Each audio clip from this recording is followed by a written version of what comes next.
Well, good morning. Welcome to Agape. Agape, the land of love, the awareness and acceptance of our wholeness. It's the awareness and acceptance of the wholeness of others. It's the awareness and acceptance of the wholeness of life. At Agape, we teach a practical spirituality. Our teachings are based on a practicality. They're based on the science of the mind by Ernest Holmes. There's a little bit of Zen. There's a lot of Zen. There's a lot of Hindu in it. There's a lot of Jesus in it. We're not biblically based. We're not book based. We're spiritually based. This is about the connection to the divine. It is about awakening that power that exists within you. And so, with that in mind, let's take a moment and let's get settled before we get into today's message. If you would, kindly bring yourself to a comfortable seated upright position. Your back is straight. Hands gently resting on your lap. Eyes closed. All awareness to your breath. Take a deep breath in through your nose. Hold it. And now slowly exhale through your mouth. And as you do, let go of any stress, any tension. Again, take a long, slow, deep breath in through your nose. Hold it. And now fully release, slowly, slowly, slowly, feeling your body just go into a deep, deep state of relaxation. Again, one more deep breath in, hold, and now let go.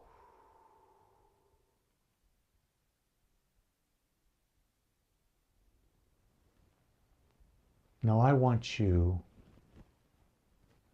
to imagine your day yesterday. Whatever it was you were doing, how you woke up, did you go to the gym, did you take a walk, did you go to work, did you take care of the kids, did you study, whatever you did yesterday. And I want you to, in your mind, look at what you did and say, was I fully present while I was doing it?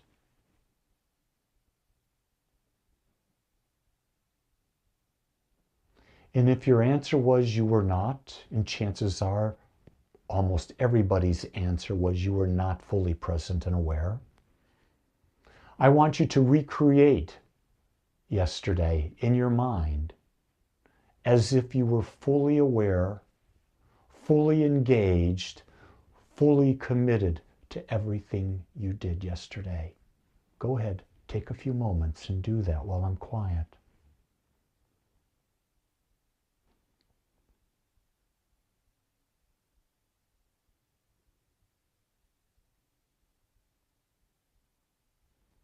Now, having imagined that,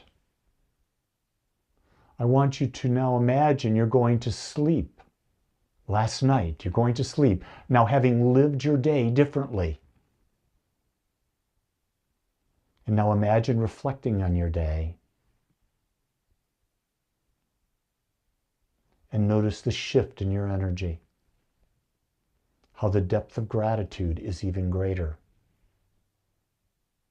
All because you chose how you showed up. So embody that. Embody the idea. It doesn't matter what you do, who you do it with, or where you are. It's who you show up as.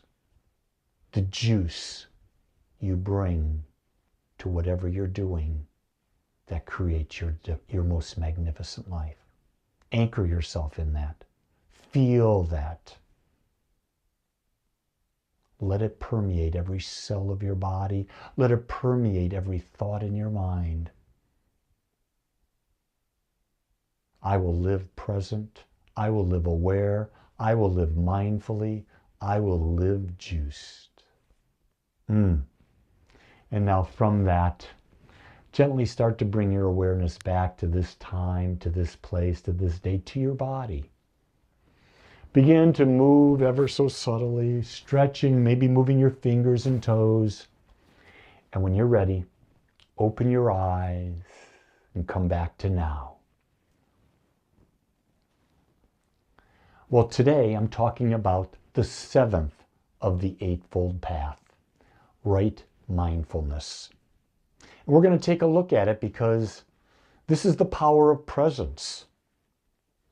Right mindfulness is the bridge between knowing spiritual truth and living it.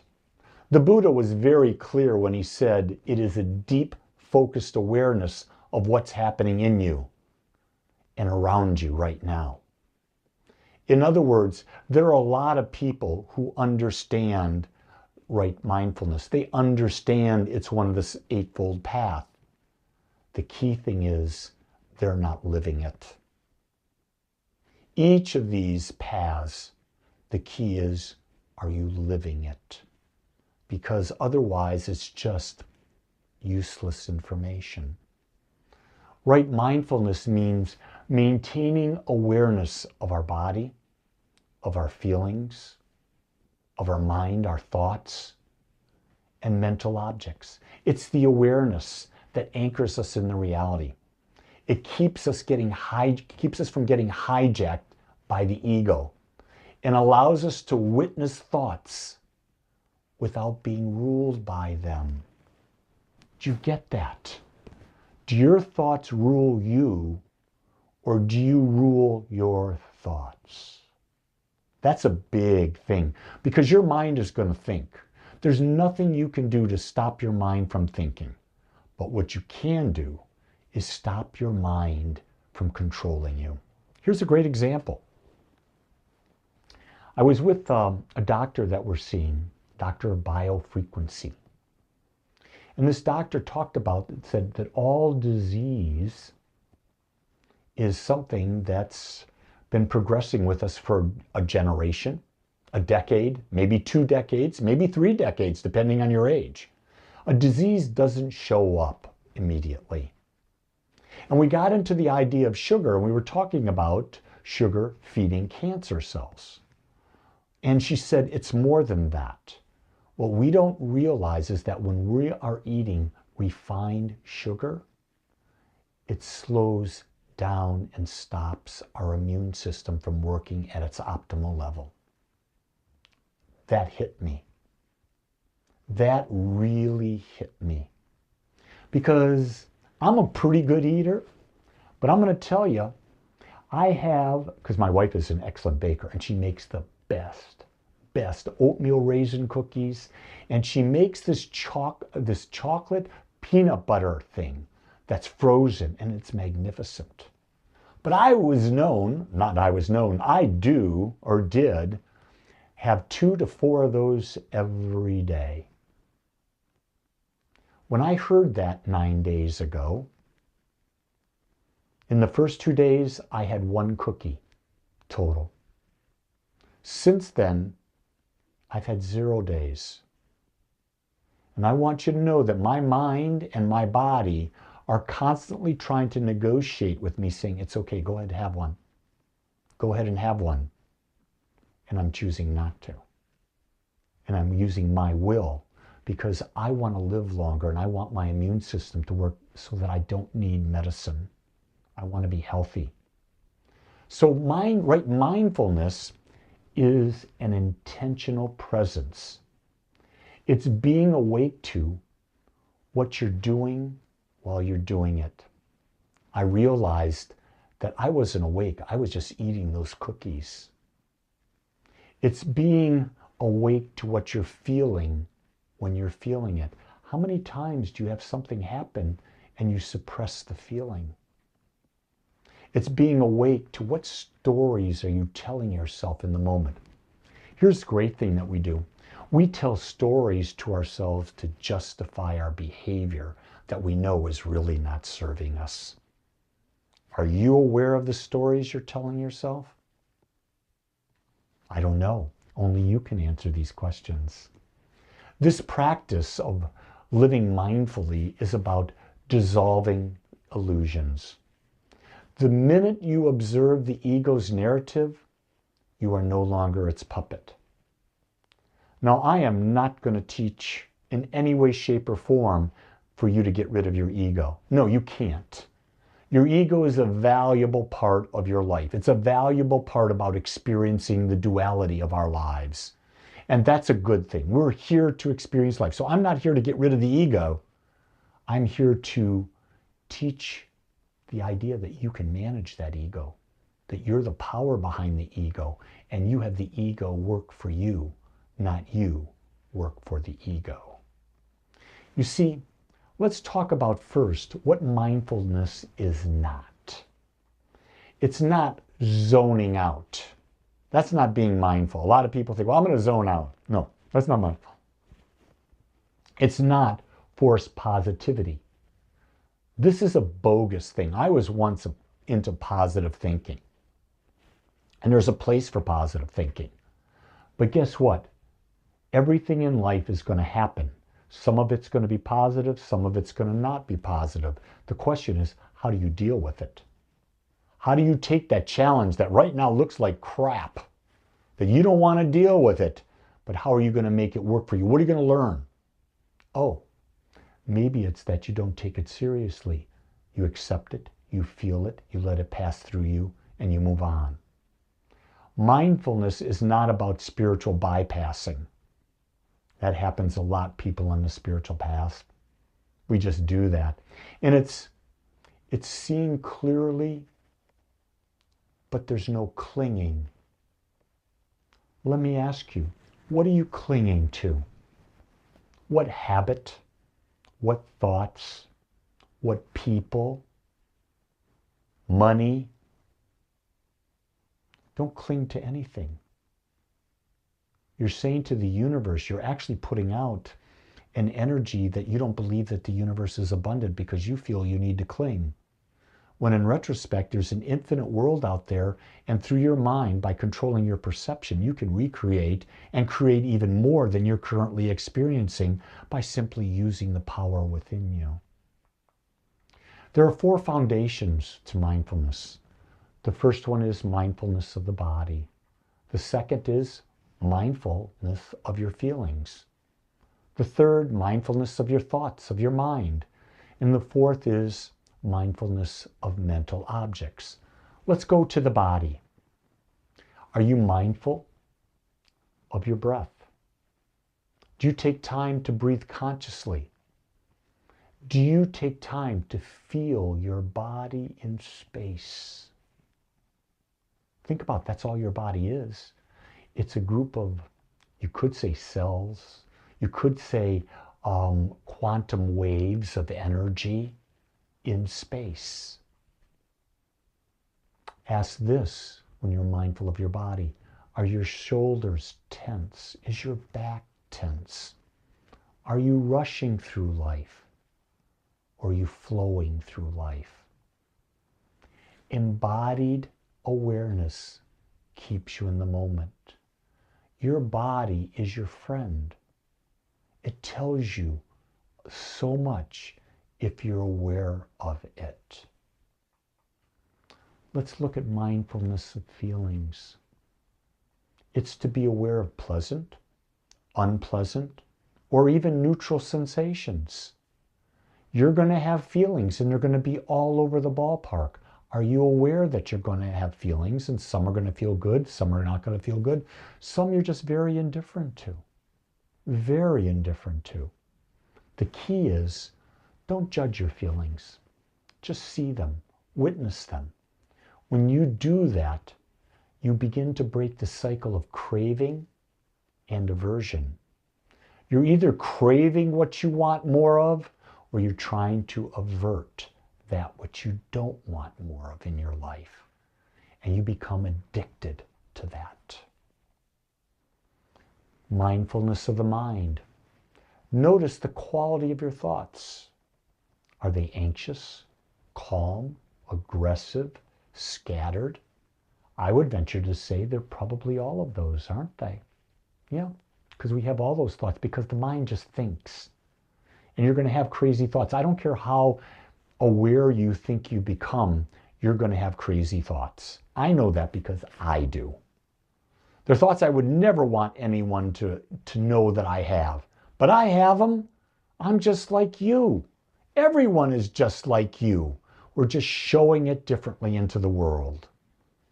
See, just because you have a thought, don't become the thought. Witness it. Witness it. Choose, do I stay with it? Do I let it go? If it's creating, if it's not some type of thought about how I'm feeling and that, but it's something where you're actually building something. Maybe you're working on a new rocket ship. Well, don't just witness the thought. Follow those thoughts and let them lead you. The last of the four is mindfulness of mental objects. Mental objects basically are patterns. Mental patterns like anger, fear, desire, joy. You're going to have patterns of thought in the day. You're going to be all over the ballpark. Watch them arise and fade. And when you do that without clinging, you become the master. Most people miss it because our culture trains us to be distracted. We're encouraged to multitask, to scroll endlessly, to live in our heads. We don't inhabit our bodies anymore. We don't taste our food. We don't hear our breath. I'm walking out of the gym this morning, and there are two people in front of me, different, they didn't know each other. What are they doing? They're literally scrolling on their phones. I then went to Whole Foods because I like the bread at Whole Foods. I bought a great loaf of bread, organic flour, feels good on my stomach. I'm walking out. 4 people walking out in front of me, every one of them scrolling on their phone, groceries in a cart or in a bag, and they're scrolling looking down. They're not seeing the world. They're so wrapped up in this habit that is feeding them cortisol. It's addictive. You see, the ego thrives in distraction because mindfulness exposes the illusion. Right mindfulness demands that you stop sleepwalking through your life. It means you're no longer the victim, a victim of unconscious momentum. So just take a moment right now. Look at your life. Are you constantly distracting yourself, or are you focused? It's real interesting to really see how we do it. We all have habits where we buy into the illusion that surrounds us and realize everything is an illusion. It's a perception. It's a mental perception of what we see in the world. But mindfulness takes effort. It takes discipline. And that's why it's the 7th step. You must build the previous 6 to be truly present in order to be mindful. These steps, the Buddha was very clear, he builds on them. So if you want to review those other steps before, go back to the prior talks, or wait till next week when I bring them all together. But mindfulness takes effort. Here's the key thing, it takes discipline. Anything in life that you're going to be successful at requires discipline. If you're not successful, you just don't have the discipline. Right mindfulness in action, how does that look? Well, let's say you're in a heated conversation. Right mindfulness means you're aware of the rising anger or frustration as it arises. And when it does, you breathe, you don't react, you pause, and you respond. Don't ever try to convince someone of your political views. It's not going to work. Let's say you're walking in nature. Right mindfulness lets you feel the earth, smell the air, hear the birds. You're fully alive. You're not gazing, oh, it's misting. I don't want to be in the mist. You're missing it. You don't want to miss nature. There's beauty in nature. You catch yourself catastrophizing building this catastrophic event that's never going to happen in your future. Right mindfulness steps in and says, hey, come back. None of that is real and most likely will never be real. How many times do we do that? We take something and we look at the worst possible scenario that can happen. You bet. Right mindfulness tells us pause. Pause. It's not real. It's an illusion. Right mindfulness transforms how you eat, you speak, you work, you parent, you love, you heal. Think about it. It's your mindfulness that does that. It's not anything else but that. And that's critical to understand. Think about it. When you eat, are you really concentrating, chewing every bite, tasting every morsel? Are you conscious of the words and the meanings and the feelings you're putting behind? When you're doing your work, are you doing it mindfully or are you unconscious? Are you an unconscious parent or a conscious parent? When you make love or you express love, are you conscious or is it a habit? Heal. Healing requires right mindfulness. No question at all about that. So, there are ways to cultivate it, and here's how we begin. We start with our breath. This is the most ancient anchor that's been taught by all the great spiritual teachers. Simply become aware of your breathing. Take time every day to just simply witness yourself breathing in and breathing out. It's happening 24/7 and you're not even aware you're doing it. Here's one of my favorites now. Practice single tasking. Do one thing at a time. Don't be trying to juggle. You cannot multitask. Multitasking is simply bouncing from one thing to another fast and you never complete anything. And you get yourself so that you become a whirling dervish or a Tasmanian devil and nothing gets done except you become frazzled. Maybe set mindfulness bells. Use your phone to remind you to pause. Maybe set a bell every hour. And every hour you set the bell on your phone, you pause and you say what you're grateful for. Or you ask yourself the question, what am I present with right now? Journaling. Journaling pops up all the time. And it's about simply writing down what you noticed about your day. How mindful were you? Maybe you build a mindfulness meter. And every day you say, I was mindful 2% of the day. If you're mindful 2% of the day, you're probably better than most. Really start to categorize that. And then the best way, I think, to start cultivating mindfulness is meditation. I believe this is the training ground. This is where you take back control of your mind. And it's a simple practice, and yet anyone can do it. Anyone can do it. There's no right way to meditate. Don't let anyone tell you there's a right way. There's a way that best suits you where you are at this time. You see, right mindfulness, it's not reserved for monks in a monastery. It's for us in the kitchen, in traffic, in meetings, in heartbreak. It's for all of us who want to live from truth, not illusion. As the great Zen saying goes, when walking, walk. When eating, eat. Let that be your mantra. Wherever you are and whatever you're doing, be fully present with it. And watch your life take on a deeper meaning, and you will find you'll be fine on the inside. And what you experience on the inside becomes your outer world. The key thing is, you can go ahead and try to change the mirrors to see a different reflection. But until you change you, the reflection in the mirror is not going to change. So I want to take a moment and thank you for joining me today. And hopefully I gave you something to think about, because that's my goal. If you came away with one thing to think about, man, what a successful thing. I would love to have you sign up for our weekly newsletter, My Daily Thoughts. If you go to agapespiritualcenter.com, you click on the link of the newsletter, sign up and you'll get a daily thought from me that I put together each and every day. And you'll get our weekly newsletter and it'll show you how to plug in. While you're there, go to the calendar. See what events are coming up. Plug in, get involved in one of our events. All of them are basically on Zoom.